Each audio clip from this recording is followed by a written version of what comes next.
All right, ladies and gentlemen, you're locked into an interview right here with Sandy Chambers. You're inside Euronation, direct from Italy. We have the voice behind many, many artists from all your favorite dance tracks and even dance tracks that you never knew had this voice in it. You know, it's a very familiar voice.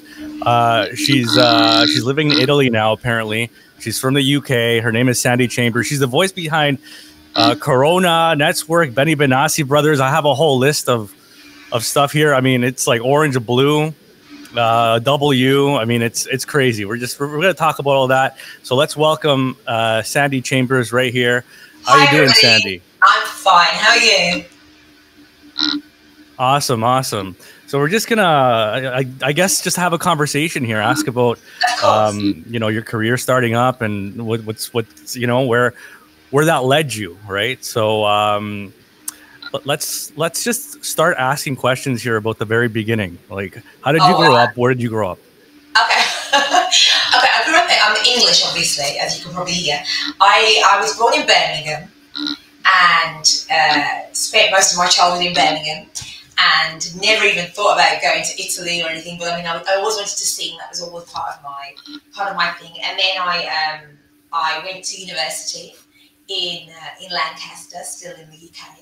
And I studied Italian at Lancaster University, and in my year out, I was in Italy for a year, and that's when my whole singing career started, let's say. And I wasn't doing much studying, but a lot of singing. And then went back to the UK, got my degree, and then decided to go back to Italy, and that's where it all started. Really? So hold on. So. Did you study in Italy or did you study in the UK? No, I studied in the UK, but I studied Italian. I got a degree in Italian in the UK. But as part of the course, I had to do 1 year at uni in Italy. So I was there for a year, and didn't do as much studying as I should have done, but I did a lot of singing while I was there, and met a lot of really important people that have become really, really important for the rest of my career, like Roberto Zanetti, DWA, that kind of thing. So I met all of these people while I was on my year out. So it's probably the most important year of my life, actually. So you were over there doing a year in Italy, and you met all these crazy music producers on your journey while you were just studying. How does that work out? Exactly. Were you guys partying it up? What happened? Well, I guess I was. The legend has it that I was actually in like a piano bar, like a club, and for some crazy reason, and there was some guy playing piano, and I got up and sang, and somebody heard me and gave me a business card, as you did then. There weren't any mobile phones, so I was supposed to call this person back, and I think by the time I called him back, it must have been months later. By the time I got round to giving him a call back, and that person was Zanetti, and so we, I can't even remember if I did some stuff straight away or whether I think I went back home with the promise that once I got my degree, I would come back and do some stuff with him.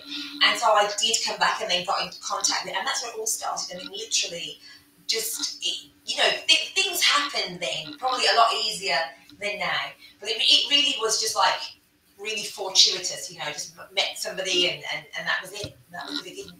So. And for those of you wondering who Roberto Zanetti is, he's actually a very famous producer in the 80s. He was behind the group Savage. Exactly. I know he did some remix. Yeah. Yeah, I know he did some remixes for Ice MC and everything. But that's pretty crazy that you made that connection. He was actually our producer. He was a producer of all of us, of W, of Ice MC, Alexia, me. He was producer. He produced all of us. So he was the big guy. Okay, yeah, that's crazy. See, there's some stuff I don't even know. So, you're educating everybody here.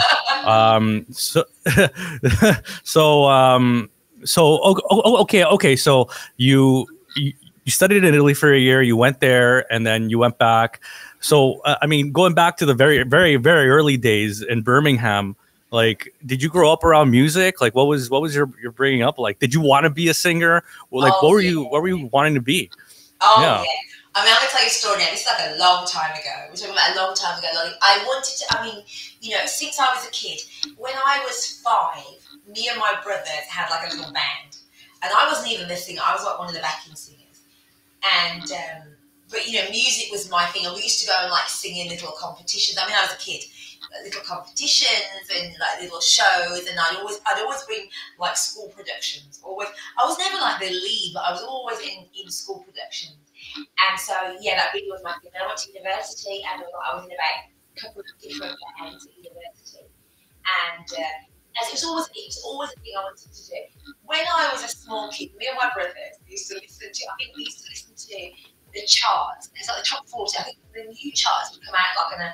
I can't remember the Thursday. I think Top of the Pops on a Thursday night, but the new chart would come out on a Sunday night, and we would record them all. We would listen to the charts and record everything. I would be learning all of these songs. Like within about 2-3 days, I'd already learned, you know, like most of the songs in the charts, the new chart. And I can remember I used to think about. I used to listen to Lisa Stansfield, and I used to say, I'm going to be Lisa Stansfield backing singer. I used to learn all the harmonies and everything. So that's what I really, really wanted to do all the time. I mean, I did study. Mm-hmm. Dad wanted me to be, I don't know, a lawyer or a doctor, and I was really, really good at school and at university too. But singing was my dream. Did your parents like pressure you to be like not a singer, or were they supportive of, or did they not think it was going to lead anywhere? Exactly. Okay, it's not going to go anywhere. Exactly. Yeah. So why even bother? You know, I think it was. I mean, you know, today it's all very, very different. You know, whatever your kids do, you try and stand by them and that kind of thing. But, you know, when I was a kid, you got to get a degree. I have 2 brothers, and both of my brothers had degrees. So I have to get a degree and get a good job. I come from a very academic family, so that was their whole thing. And yes, everybody in the household loved music, but I didn't think it would go anywhere. And I can remember when I think I'd done one of my first big singles, and I was living in Italy at the time, and my dad was in England, and he was like, I can't believe it. I went to HMV, old record store. I went to HMV and I saw your record. So you really are a pop star. I was like, well, you believe me. That must have been surreal for him. I mean, you know, for his daughter and everything to, you know, but it really wasn't anything. I mean, I can remember also, it's a little anecdote. When I was living in Italy, I was studying in Italy, and I got a summer job in as a singer, obviously, in a club in Sardinia. And I was enjoying it so much, and I was working every day. It wasn't a great job, but I mean, at the time, it felt amazing. And I can remember calling him from a public phone, saying, "Listen, Dad, I've decided I'm going to stay here. I don't want to finish my degree. I'm just going to stay here and live here and be a singer." And on the other side of the phone, he was really, really quiet. And I thought, oh no, I'm in trouble here. And he said, "Well, either you come home, I'm going to come and get you." And so I was like, okay, I think I better go home. But I can remember when I got my degree, he was like, "Okay, you can sing now." So okay. And that's usually how it is. It's like you need a backup, right? That he wanted you to have a backup just in case it all fell apart, you know? Exactly. And I get it makes sense, doesn't it? It makes sense. So yeah, I get it. It does, actually. It does. And I'm glad. I'm glad I did that. I really am glad. Yeah, no, that's good. Yeah, it's important to have you know, in case break glass in case of emergency, right? Exactly. Kind of thing. Exactly. But so okay, so you went back to Italy, you know, after, you know, having the bug to, you know, you met all these people there, and when you got back, what was it? It was in '92. Was that it when you went back? Exactly. It was the 6th of April, 1992. Yeah. Okay, the date is in your head, and it was a very memorable day. It was. Yeah. It was. What? Yeah. What? So what happened there? I mean, you went back, and what did Zanetti try and get you into a group? Well, not at the beginning. I can remember thinking, "Oh my God, I made a mistake here." I mean, I came back with not a lot of money, and I didn't have anywhere to live. I booked into a hotel. I knew a few people, but I mean, I had enough money maybe to last me, not long at all. And I can't even remember exactly what happened with Zanetti at the beginning, but I can remember thinking I need to get myself like a full-time job. And luckily, I was really lucky at meeting people then, and I got into like a cover band. I started working with one cover band and then another very successful cover band actually in Italy. And I worked with them for a few years, and I was like touring, but it was still covers, And I was like touring around and working in some really prestigious clubs. It wasn't what I wanted to do. I didn't want to sing other people's music, but it was a start. And I was working, and I could pay my rent, and I had somewhere to live, and at the same time, while I was working with them, I started working with Zanetti again and working with Netzwerk, which is one of the first projects that I worked on with Zanetti, and one of probably my first hit singles. So yeah, that was a big deal. I know you started off, like, I just read something up on you. You started off with W. You were on the first album, right? Yes, and actually, I didn't know who they were, because that's a funny story. Because I was working with Zanetti, and he actually asked me to do some backing on a track, which was actually "We All Need Love" by W. But I didn't even know who they were. I mean, I'd obviously heard, but they'd already heard it, but I didn't even know. Wasn't following really anything. I was trying to get my life put together. So I went to the studio. I was working with them all day. I had a great time with them, had a real laugh. We went out to dinner, and I remember sitting next to William, and I said, "So who are you?" I've been literally about 5 or 6 hours in the studio with them all day, and I did the back into the thing. I said, "So who are you guys anyway?" And William was like laughing. He said, "We're actually the devil." And I was like, "Oh my gosh!" I had no idea that I'd been, with a famous band all day. So that was the first. That was the first thing I did, let's say. And then I started working on Netzwerk. But they were all part of one big family. Because I mean, they were all part of the DWA, as I said. All came from the same area in Tuscany, and all part of like a really, really big family. It didn't really seem like I was doing something that was going to be memorable and really big. Wasn't expecting that at all. So, I mean, he obviously loved your voice to include you and to start calling you up for all these projects, right? And I guess what I'm asking here is, when you started working on this, you said you didn't know that this was going to be big or anything. No. What did you think it was going to be?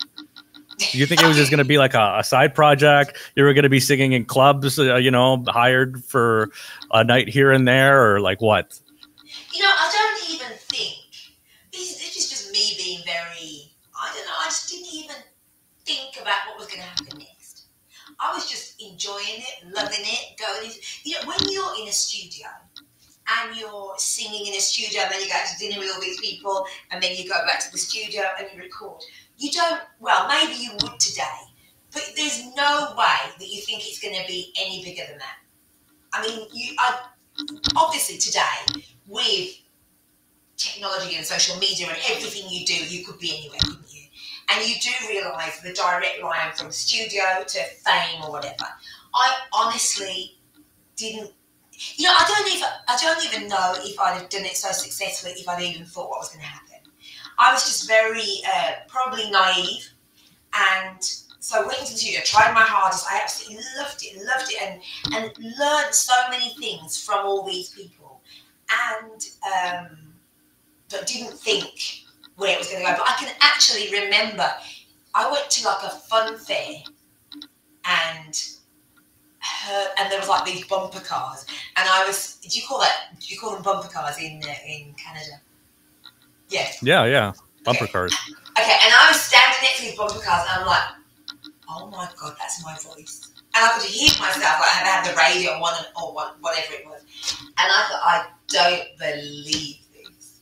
it was surreal. It really, really was surreal. So I didn't really think it was going to go. And then once it starts happening and you're in it and you're doing TV, there isn't any real time to sit and think about what's happening, because it was just like one after the other, and like I don't know. I think about it now. after years and years, I think about it now. Yeah. Yeah, I mean it's crazy. Just that's quite the journey. So for those of you tuning in, I really want to preface the fact that this lady that we're sitting with right here is the voice of many of your favorite dance tracks, whether you know it or not. Like if you look at her discography, she was the voice behind W, some Corona tracks, some JK tracks. The voice behind Benny Benassi's Illusion and Feel Alive, which is my favorite actually. And then, because I listen to a lot of dance music from the past. That's what our radio shows are based out of. Right. And I always get music every week that I've never really, played before. Right. And your voice seems to pop up every so often on these obscure projects. I know.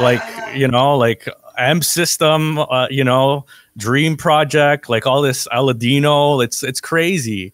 Right. Do you keep track of all these, do you know of everything you've done? No, and I'm so glad, you don't.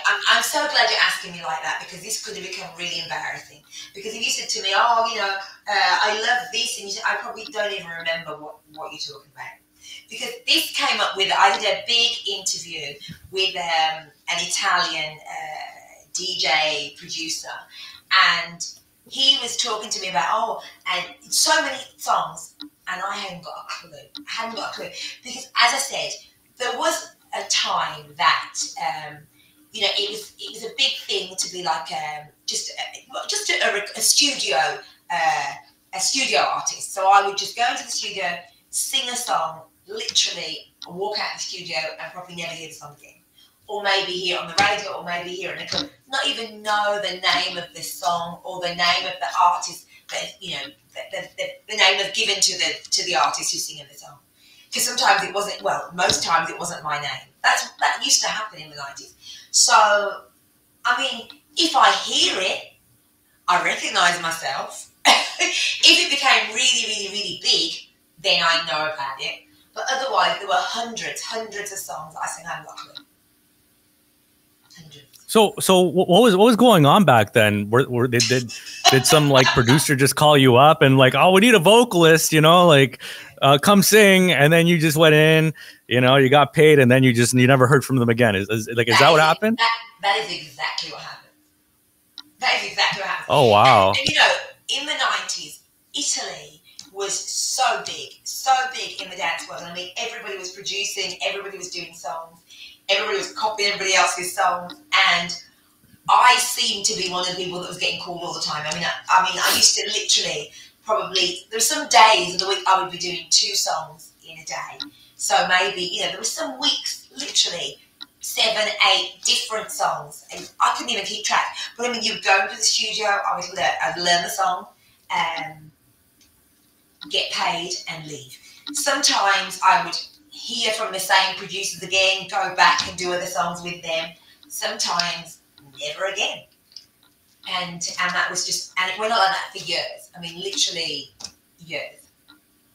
But Italy was the hub of dance music in the 90s. So, there was so much going on all over Italy. And so I would some days I would travel, right up north, and then go to central Italy to do 2 jobs in one day, maybe about 5 or 6 hours of train in the middle, and then be in Tuscany and stay there the night, and then go. Oh yeah, definitely. Would you have rather I know dance music was big back in the day, but would you have rather diversified back then and maybe done other genres? Somebody asked me this same question about 2 days ago. Really? Seriously. I think you love what you're good at. Okay. And I'm obviously good at this, I think, because, it wasn't my aim to to sing dance music. I just think that I think it must have been Zanetti asked me to sing a dance track, and I sang it and realised after very little time that this is probably what I'm good at, probably. And so you stick with what you're good at, don't you? I think that's just life. Yeah. You tend to like what you do well.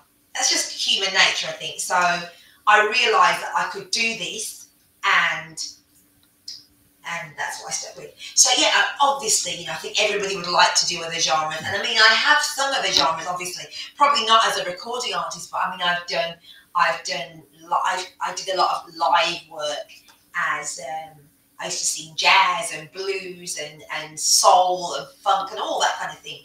But as a with bands, with live bands, I've done all that. But recording, it was always dance music. Right.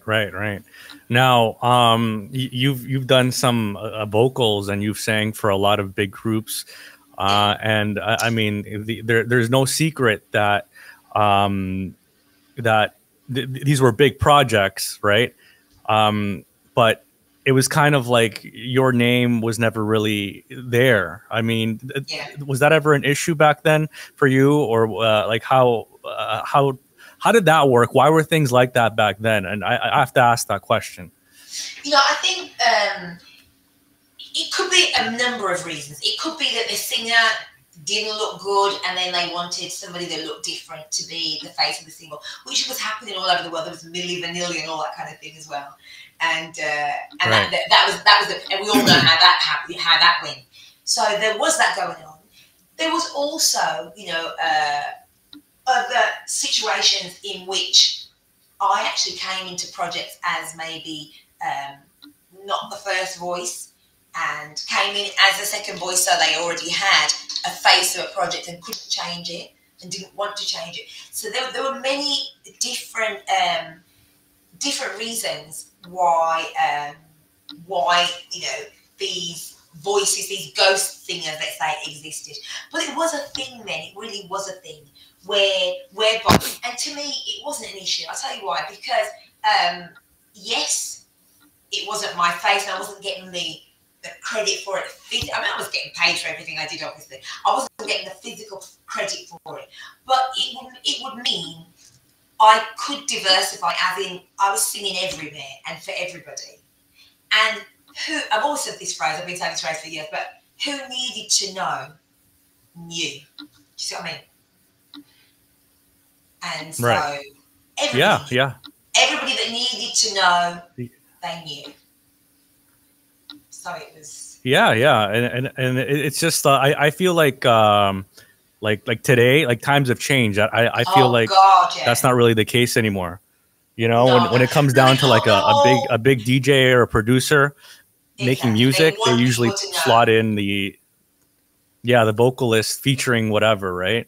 Right. I just think that, you know, society is just like so different today, and you want people to know everything that you're doing. You know, if you aren't doing much, you've got to make it look like you're doing more. And that's just the way society is. I mean, then, you know, for me,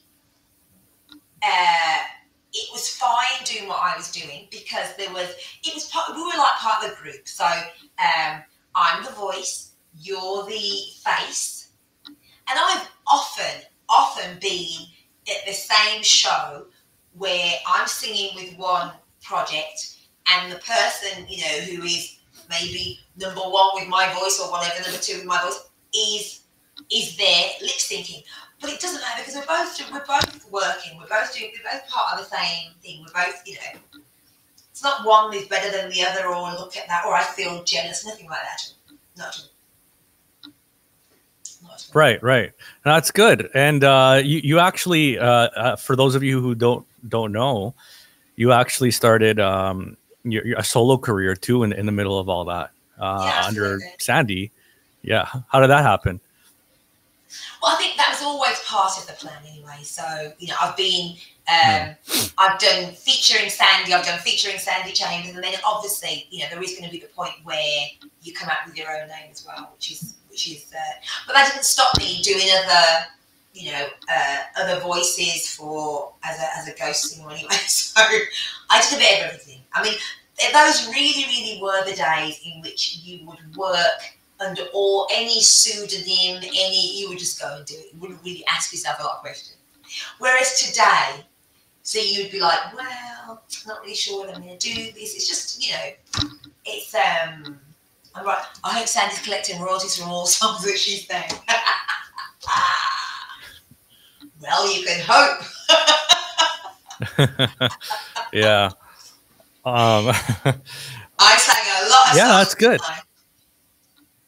Yeah, a lot. And in fact, what is like what is the song or the project that you're most proud of in terms of how good it was, or like who you got to work with? Oh wow. Okay, I think I'm proud of oh my god. I think I'm proud of most of the things that I did, you know, the big successes. I can tell you which one. I'll tell you two that I really like. When I sing them, because I do a lot of, you know, like 90s festivals and all that kind of thing. When I hear, no, I've got three. Three. When I hear them, I still get a bit of like goosebumps. So I think one of them is going to be Illusion. The Illusion, which is Benassi featuring Sandy, which has this intro, which is like absolutely incredible. And two of my favourites, which are like, you know, the oldies but goldies, are Sing Me an Angel and Dancing with an Angel. Both of them is angels. Sing Me an Angel, obviously Netzwerk, and Dancing with an Angel is W. And both of them, just every single time I hear them, will just take me back. Just take me back. And it's a really nice feeling. Really nice feeling. And I love to sing them as well. They're hard songs to sing, but I love them all. Yeah, definitely. Those are bangers. You know, especially Illusion. That was a worldwide thing. You know, it was crazy. Yeah. And you know what's funny? A few weeks ago, I heard a track that I've heard before, but I didn't realize you were in it. And I did my research on the track. And you actually worked with one of the, something like one of the producers or one of the real guys from Vinnie Vanilli in Mini Vanilli, Charles Shaw or whatever, right? Oh, yeah. Yeah. I'm feeling. Yeah. That's a fantastic song. I'm proud of the fact that I remember what you're talking about, because otherwise I'm going to be like so embarrassed. But yes, I do. Yeah. Was that your first music video? Because you're in that video. You know, I think it might have been. You know, I think it might have been. And actually, I watched that video not that long ago. Oh my gosh, Charles Shaw. That was fun. That was fun. We were in London doing that video. That was great. Yeah, it's awesome. You know, it's crazy. I still, like I said, I still hear songs that I'm like, well, that's Sandy. Exactly. You know, and it's insane. Yes. You know, speaking of the Benny Benassi situation, how did that come about? Because that was in like the early 2000s, 2003, 2004, right? And what happened there? Did he call you up? Like, well, no, I actually work with Off Limits. You know, I'm with the Off Limits team and have been for a long time.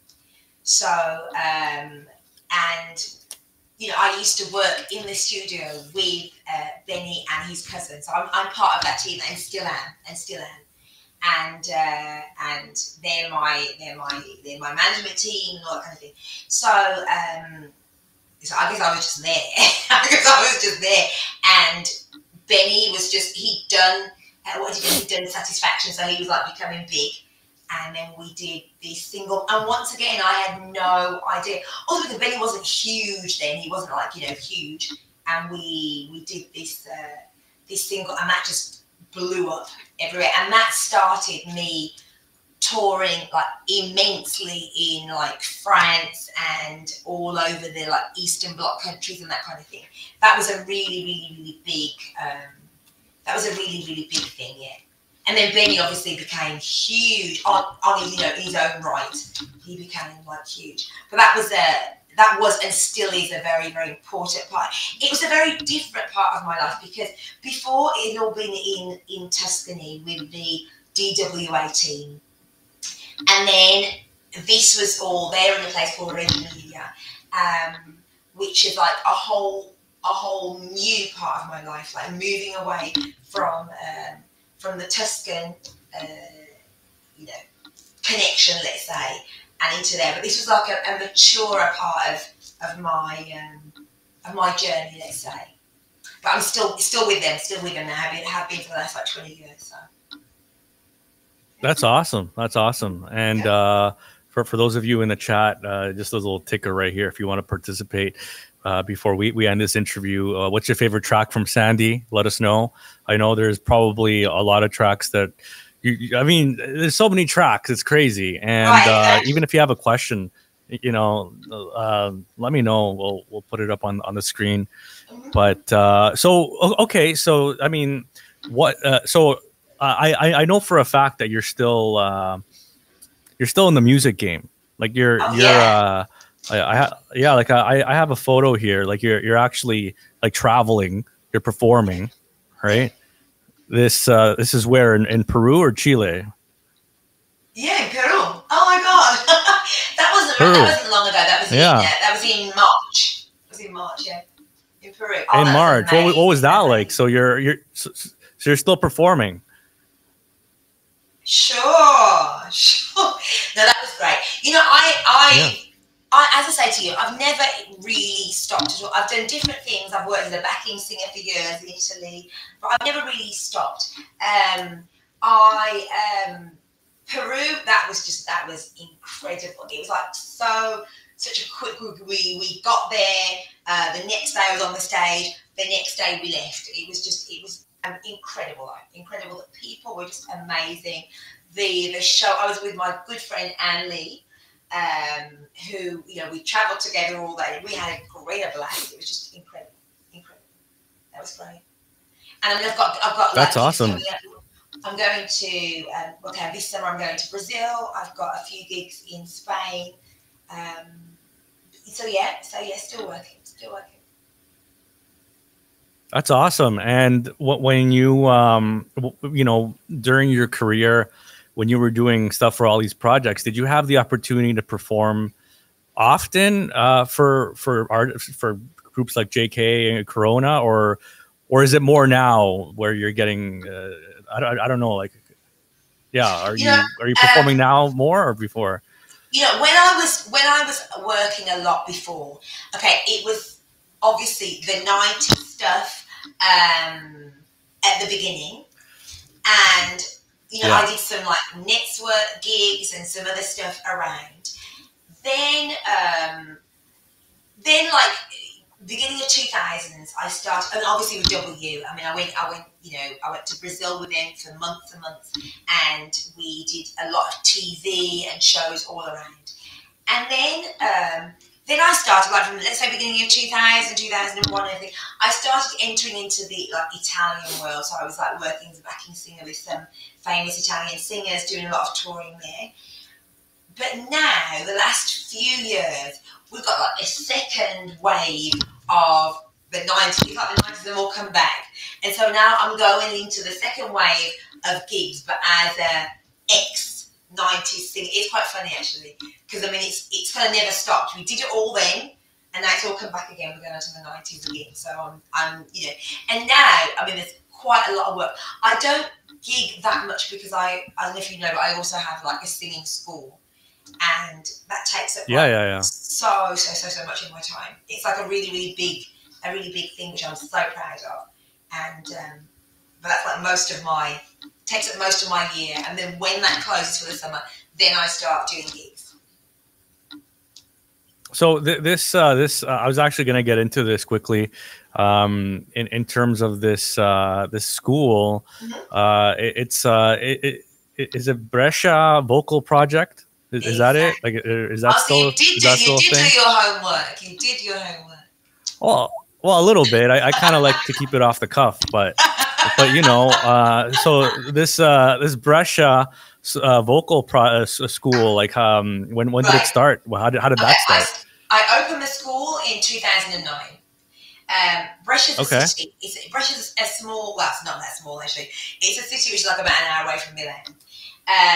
The name of the school is the Vocal Project. It opened in 2009.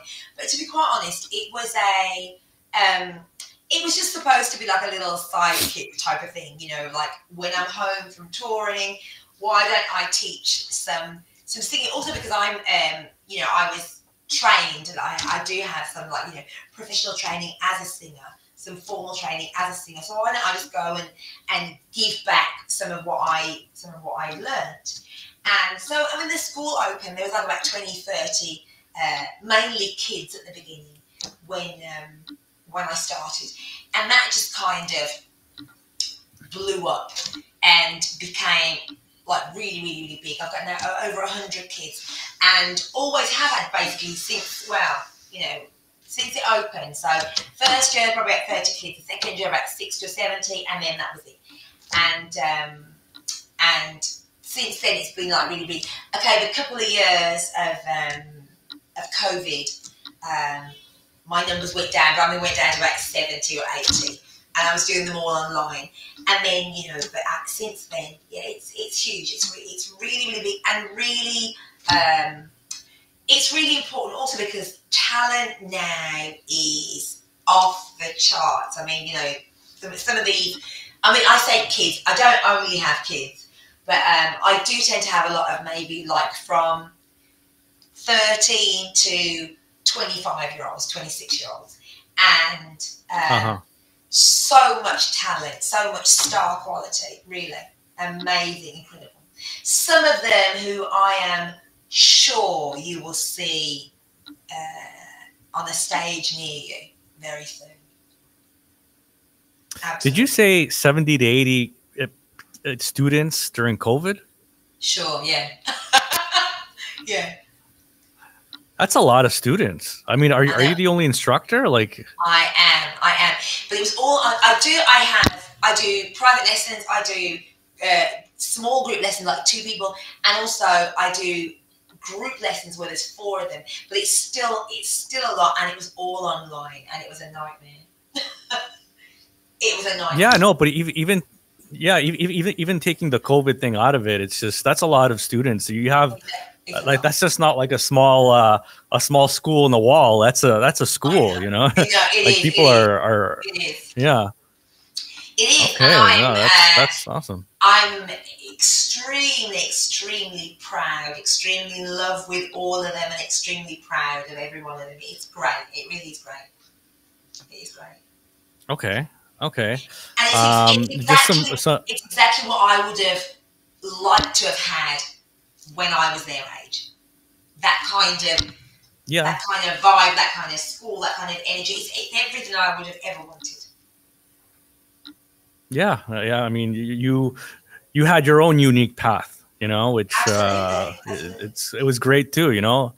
But so in terms of because I know you left Birmingham, UK, you went to Italy. You've traveled all over the place. Do you like traveling? Like, where's your favorite place to visit if you go anywhere? Wow. Oh wow!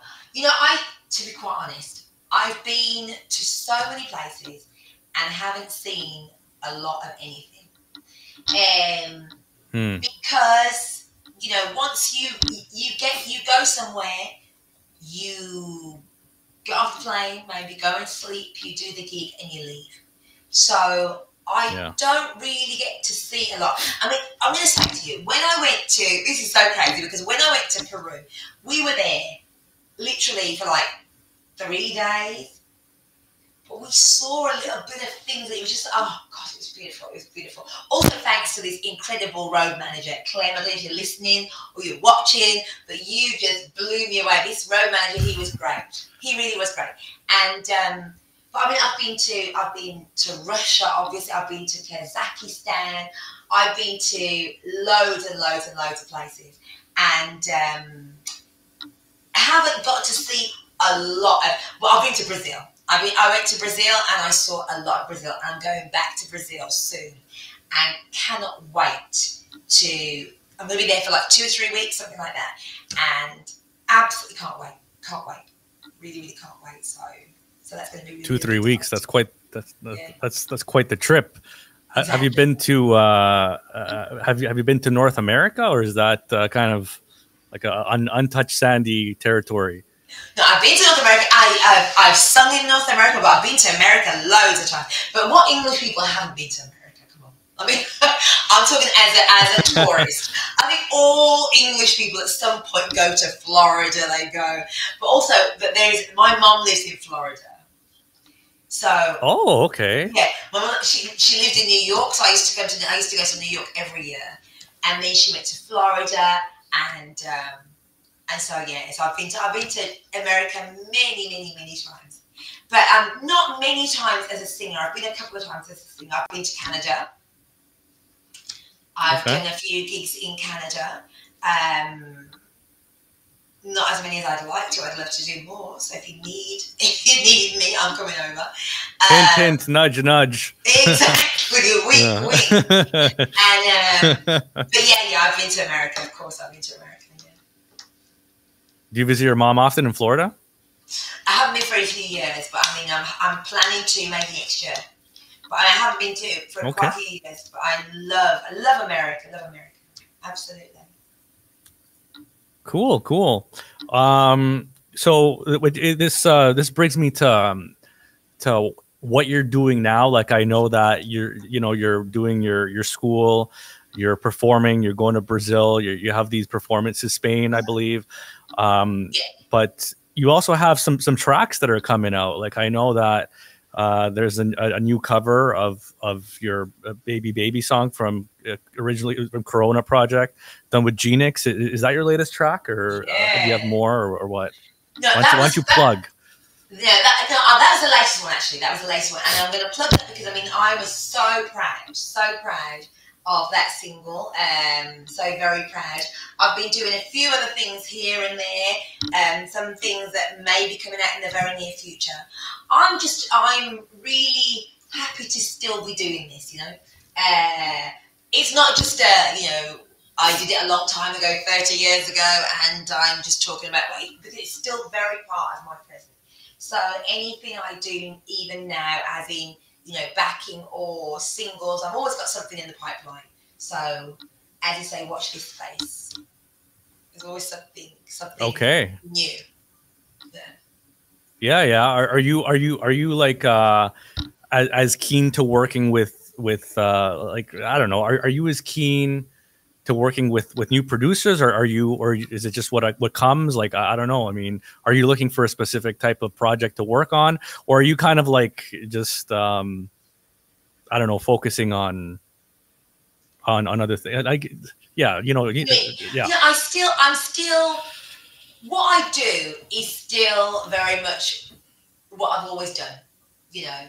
As I say, what I do well is what I do well, and it's always been, I guess, anyway, but it's always been the same kind of thing. So if something that came that was very, very different, I don't know whether I would be that keen on approaching something like completely different. I think once you know what you do well, you always try to. So if somebody, if a producer comes along and they want to suggest something to me, and it's very, very different from my genre or my type of it, then I probably would stay away from it, But if it's on the same kind of, it has to be the same kind of level, obviously, and it has to be something that is that's worthwhile for me to want to go there. But yeah, I'm open to lots of stuff. Who is your musical inspiration? Oh my gosh, what a question! When I was a kid, Lisa Stanfield. Exactly. It was her. I tell you, I love that woman. I wanted to be her. I used to dream about her, but then I've had this thing about so many people. I used to dream of being Maroon 5's backing singer. I used to dream about all kinds. Honestly, seriously. And I think one of their first albums, I've got it. I learned all the backing because I thought, well, you never know. I need to be ready just in case they call. Who's my musical Have you met Lisa? Never. Really? Never. You should do something about that. She's, you know, God. reach out. Be like, I have a school. Exactly. I honestly think she's probably the reason why I started singing. She really is. I just loved everything about her. Loved her. And I mean, she's like, you know, there are so many bigger artists. I mean, I could be saying something like, I don't know, Aretha Franklin or Whitney Houston. But for me, it was Lisa Stansfield. I don't know. Wow. But then having said that, I was, you know, the music that I grew up with were things like, I was from Birmingham, so I used to, you know, UB40. UB40 were my, you know, my idols. And we used to go to their practice room and stand outside their practice room hoping one of them would come out and talk to me. And obviously never did. I mean, but they were like my idols. Should have brought some wine. I know, exactly. Red wine. And yeah, they were my idols, and like, you know. But my inspiration, I think, you know, I got a little. I was inspired by everybody and anybody, and you know, obviously, smaller stars, big stars. I think everybody, there's something to learn. Even now, there's something to learn from everyone. I mean, everybody in the music business always has something to teach you. And I grew up at a time where there was so much incredible music going on. You know, and not that there isn't incredible music now, but there was. How could you choose? You know, how could you choose? There were loads of bands. There were loads of you know, really, really big soul singers, R&B singers, all kinds of things going. All kinds of things, which are, you know, people are still listening to today. My question is, you know, how many people will be listening to the artists that come out now? But some of them, yes, absolutely. Not all of them. Not all of them. So yeah, I was inspired by everything I listened to. Everything that Top of the Pops was playing, okay. I was inspired by. So. That's awesome. Okay, perfect. Yeah, I mean, I guess that brings us here to the end, the tail end here. And you know what? I appreciate your time because it's very interesting. Your story is very interesting. It's just because there's just so much that you've done, and it's like even for me, I'm like I said, I'll buy tracks, and I'll hear them, and I'll be like, wow, this is Sandy. I'll look it up. It sounds like Sandy, and it's crazy, you know. And the best part about that is that the '90s movement, or that kind of energy, it's coming back. Like the trend is recycling, you know, at this point in time, and I can see that. And even with like all these big DJs and artists nowadays, they're going to that flavor now again. You know, they're tapping into it. Yeah, exactly. Which is lucky for me, lucky for us. So, but it was a really it was a really special time, a really lucky time. It was the golden age of dance. There's no two ways about it. And it really was a special time. And I was living in right in the heart of it. As I say, Italy was right in the heart of it. Tuscany, where I was the very heart of dance music, and I just happened to be there. Lucky as hell. Yeah, you're very lucky. And just I see some people in the chat here, like this guy Charles. He says his favorite song is "Feel Alive" with Benassi brothers, and I'm gonna have to say that's probably my favorite too. It's a very nice track. Every time I play it, it gives me the feelings, the goosebumps, you know. And I like that track. And then another one is right here, Fiona. I mean, I'm sure you don't remember this one, but it's very, you know, it's Fiona rare. Shrek's girlfriend, isn't it? I don't know Fiona. That was Sandy's alter ego, Fiona. I'm joking. Exactly. Must have been. Yeah. Then right here, I remember how Baby Baby was so popular in the club scene. Yeah. and then JK, obviously you did my radio and yes, all that. So mm-hmm. yeah. So yeah, I really appreciate it, and I wish you all the successes that could come, because you have something great going on, especially with the dance school. Thanks so much. Thank you. Okay, Sandy. Thank you so much, and hope to talk soon. Okay. Thank you very much. Thank you, and bye bye to everybody. Thanks for listening. Take care, guys. Bye bye.